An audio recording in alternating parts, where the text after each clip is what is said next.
ನಮಸ್ಕಾರ ರೀ. ಹೊಸ ಹುಣಸೆಹಣ್ಣು ಬರೋದ ಕಾಯ್ತಾ ಇದ್ವಿ ನೋಡ್ರಿ. ನಾವು ಹೊಸ ಹುಣಸೆಹಣ್ಣು ಬರಕತ್ತೈತಿ. ಈಗ ಚಿಗಳಿ ಮಾಡ್ಕೊಳೋದು ತಿನ್ನೋದು ನೋಡ್ರಿ. ಚಿಗಳಿ ಅಂದರೆ ಯಾರಿಗೆ ಇಷ್ಟ ಇಲ್ಲ? ಚಿಗಳಿ ಅನ್ನುವಂಥ ಶಬ್ದ ಕೇಳಿದ್ರೆ ಬಾಯಾಗ ಜುಳುಕ್ ನೀರು ಬರ್ತಾವೆ ನೋಡ್ರಿ. ಹೊಸ ಹುಣಸೆಹಣ್ಣು ತೊಗೊಂಡೀಗ ಚಿಗಳಿ ಮಾಡೋಣ ಬರ್ರಿ. ಏನೇನು ಬೇಕಿಲ್ಲ ಎಲ್ಲ ತೋರ್ಸೋಣ ನಿಮಗೆ. ಒಂದೊಂದು ಹಾಕ್ತಾ ನಿಮಗೆ ಹೇಳ್ತಾ ಹೋಗ್ತಾನೆ. ಹೊಸ ಹುಣಸೆಹಣ್ಣು ಬಂದೈತಿ, ಖುಷಿ ಚಿಗಳಿ ಮಾಡೋಕ್ಕೆ. ಅದಕ್ಕೆ ಒಳಕಲ್ಲ ಬೇಕು, ಹಾರಿಕೋಲು ಬೇಕು. ಬೇರೆ ಕಡೆ ಲಗೂನ ಸಣ್ಣ ಆಗಂಗಿಲ್ಲ ಅದು ನೋಡ್ರಿ. ಒಳಕಲ್ಲು ತೊಗೊಂಡೇನಿ, ಹಾರಿಕೋಲು ತೊಗೊಂಡೇನಿ. ಫಸ್ಟ್ ಒಂದು ಚಮಚೆ ಜೀರಿಗೆ ಹಾಕಿ ಕುಟ್ತೇನೆ. ಮೊದಲು ಜೀರಿಗೆ ಸಣ್ಣ ಆಗಬೇಕು. ಹುಣಸೆಹಣ್ಣು ಜೊತೆ ಕುಡಿಸಿದ್ರೆ ಸಣ್ಣಾಗಲ್ಲ. ಮೊದಲು ಜೀರಿಗೆ ಕುಟ್ಕೋಬೇಕು. ಹುಣಸೆಹಣ್ಣು ನೋಡ್ರಿ, ಕಡ್ಡಿ ಕಸರು ಬೀಜ ಎಲ್ಲ ತೆಗೆದು ತಳಿಯಾಗಿ ಎಲ್ಲನೂ ಬಿಡಿಸಿಟ್ಕೋಬೇಕು. ಯಾರಿಗೆಲ್ಲ ಚಿಗಳಿ ಅಂದ್ರೆ ಇಷ್ಟ ಕಮೆಂಟ್ನಾಗ ತಿಳಿಸ್ರಿ. ನೀವು ಈ ರೀತಿ ಮಾಡ್ಕೊಂಡು ತಿನ್ನಿರಿ. ಒಂದು ತಿಂಗಳಾದರೂ ಕೆಡೋದಿಲ್ಲ, ಅದು ಇಟ್ಕೊಂಡು ತಿನ್ಬೋದು. ಫ್ರಿಜ್ ಬೇಡ ಏನು ಬೇಡ, ಕಡೆಗೆ ಹೊರಗಿಟ್ರೆ ಒಂದು ತಿಂಗಳು ಬರ್ತೈತಿ. ಹುಣಸೆಹಣ್ಣು ನೋಡ್ರಿ ಈ ಥರ ಕ್ಲೀನ್ ಮಾಡ್ಕೊಂಡೆ ನೋಡ್ರಿ. ಎಲ್ಲ ಕಡ್ಡಿ ತೆಗೆದು ಬೀಜ ತೆಗೆದು ಈ ಥರ ಮಾಡಿಕೊಂಡು ಒಂದು ಬೌಲ್ ಹುಣಸೆಹಣ್ಣು ತೊಗೊಂಡೇನಿ. ಈಗ ಜೀರಿಗೆ ಸಣ್ಣ ಆಯಿತು, ಹುಣಸೆಹಣ್ಣು ಕುಟ್ಟನು. ಹುಣಸೆಹಣ್ಣು ಸಣ್ಣ ಆಗಬೇಕು. ಹುಣಸೆಹಣ್ಣು ಸಣ್ಣ ಆಗ್ಬೇಕಂದ್ರೆ ಇಲ್ಲೇ ಉಪ್ಪು ಹಾಕಬೇಕು. ನಾ ಹಳಕ್ಕೆ ಉಪ್ಪು ತೊಗೊಂಡೇನಿ. 1 ಟೇಬಲ್ ಸ್ಪೂನ್ ಹಳಕ್ಕೆ ಉಪ್ಪು ಹಾಕಿ ಚಲೋತ್ನ ಕುಟ್ತೇನೆ. ಎಲ್ಲಿವರೆಗೆ ಕುಟ್ಟಬೇಕು ಅಂದ್ರೆ ಅದು ಹುಣಸೆಹಣ್ಣಿನ ತಳಿ ಕಾಣಬಾರ್ದು, ಸಣ್ಣಗಿರಬೇಕು. ತೋರಿಸ್ತೇನೆ ನಿಮಗೆ. ಸ್ವಲ್ಪ ಕಷ್ಟಪಡಬೇಕು.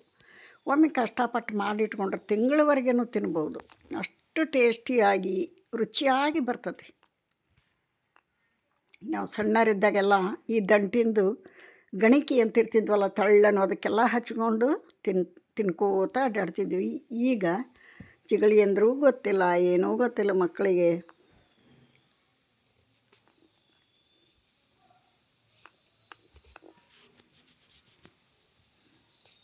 ಮನ್ಯಾಗ ಮಾಡಿಕೊಡ್ಲಿಲ್ಲ ಅಂದ್ರೆ ನಾವು ಹುಣಸೆಹಣ್ಣು ಉಪ್ಪು ಖಾರ ಹಾಕಿ ಕೊಟ್ಟು ತಿಂತಿದ್ವಿ. ಅಷ್ಟೊಂದು ಇಷ್ಟ ನಮಗೆ ಚಿಗಳಿ ಅಂದರೆ.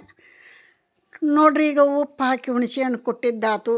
ಹೆಂಗಾಗೈತೆ ನೋಡ್ರಿ, ಹಿಂಗೆ ಆಗಬೇಕಿದು. ಇಲ್ಲಿ ತೊಳಿ ಕಾಣಂಗಿಲ್ಲ, ಈ ಥರ ಆಗಬೇಕಿದು. ಇಷ್ಟ ಆದ ನಂತರ ನೋಡ್ರಿ, ಒಂದು 2 ಗಡ್ಡಿ ಜವಾರಿ ಬೆಳ್ಳುಳ್ಳಿ ಮೇಲಿನ ಸಿಪ್ಪಿ ತೆಗೆದು ಹಾಕ್ಕೋತೀನಿ. 2 ಗಡ್ಡಿ ಬೆಳ್ಳುಳ್ಳಿ ಪ್ರಮಾಣ ನೋಡಿ ಹಾಕ್ಕೋಬೇಕು ಹುಣಸೆಹಣ್ಣಿಂದು. ಇಲ್ಲಿ ಇಂಪಾರ್ಟೆಂಟ್ ನೋಡ್ರಿ ಹಾಕೋದು, ಲಿಂಬೆ ಗಿಡ ಇರ್ತೈತಲ್ಲ, ಲಿಂಬೆ ಹಣ್ಣಿನ ಗಿಡ, ಅದ್ರ ಎಲೆ ಹಾಕ್ಬೇಕು 3-4. ಆನಂತರ ಕರಿಬೇ, 2 ಕಡ್ಡಿ ಕರಿಬೇ ಫ್ರೆಶ್ ಅಂದು.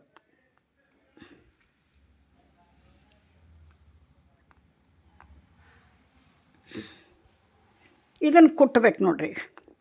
ಒಂದೊಂದೇ ಪದಾರ್ಥ ಹುಣಸೆಹಣ್ಣಿನ ಜೋಡಿ ಸಣ್ಣ ಆಗಬೇಕು, ಹೊಂದ್ಕೊಂಡು ಹೋಗಬೇಕು, ಅಲ್ಲಿವರೆಗೂ ಕುಟ್ಟಬೇಕು.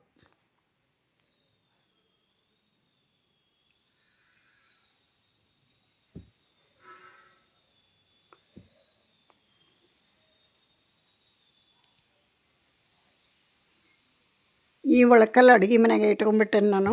ಆಗಾಗ ಯೂಸ್ ಆಕತಿ. ಶೇಂಗಾ ಚಟ್ನಿನೂ ಒಳಕಲ್ಲಾಗ ಮಾಡ್ಕೋತೀನಿ.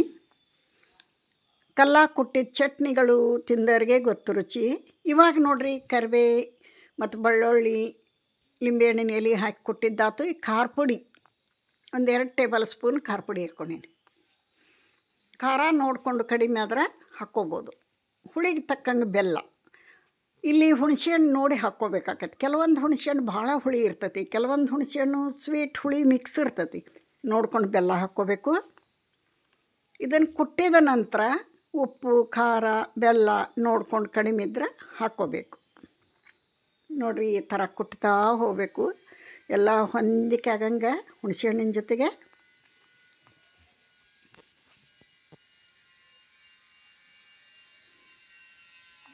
ಎಲ್ಲರ ಟೂರು ಪಿಕ್ನಿಕ್ಕು ಊರು ಹೋಗುವಾಗಿದ್ದಿತ್ತಂದ್ರೆ ಟೈಮ್ ಪಾಸ್ ಆಕೈತಿ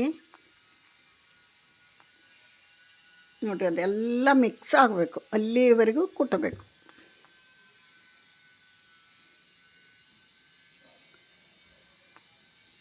ಇದನ್ನು ಕೆಳಗಿನ ಮೇಲಿಂದ ಕೆಳಗೆ ಮಾಡಿ ಕುಟ್ಟಬೇಕು. ಇದನ್ನ ಪೂರ್ತಿ ಹೊಂದಿಕೆ ಆಗಬೇಕು ಎಲ್ಲ ಪದಾರ್ಥಗಳು ಹುಣಸೆಹಣ್ಣಿಗೆ.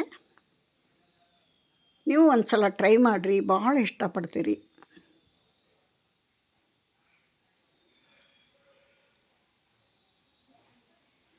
ಇದು ಪಕ್ಕಾ ಉತ್ತರ ಕರ್ನಾಟಕದ ಬಯಲು ಸೀಮೆಯ ಚಿಗಳಿ, ನಮ್ಮ ಕಡೆ ಮಾಡೋಂಥ ಚಿಗಳಿದು.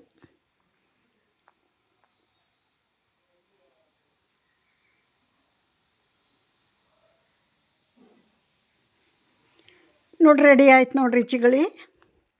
ಏನು ಚಂದ ಕಲರು ಎಲ್ಲ ಹುಣಸೆಹಣ್ಣು ಅನ್ನೋದೇ ಗೊತ್ತಾಗಂಗಿಲ್ಲ ಹಂಗಾಗೈತಿ. ಈಗ ಉಪ್ಪು ಖಾರ ರುಚಿ ನೋಡಿ ಕಡಿಮೆ ಆದ್ರೆ ಹಾಕಬೇಕು. ರೆಡಿ ಆಯ್ತು ನೋಡ್ರಿ. ಒಂದು ಬಾಲ್ನಷ್ಟು, ಚಿಕ್ಕ ಬಾಲ್ನಷ್ಟು ರೆಡಿ ಆಗೈತಿ. ಭಾಳ ಅಂದ್ರೆ ಭಾಳ ಮಸ್ತಾಗೈತಿ. ನೀವು ಟ್ರೈ ಮಾಡಿರಿ. ಇಲ್ಲಿಗೆ ವಿಡಿಯೋ ಮುಗಿಸ್ತಾನೆ. ಮತ್ತೊಂದು ರೆಸಿಪಿಯೊಂದಿಗೆ ಸಿಗ್ತಾನೆ. ಇಲ್ಲಿಗೆ ವಿಡಿಯೋ ಮುಗಿಸ್ತಾನೆ. ನಮಸ್ಕಾರ.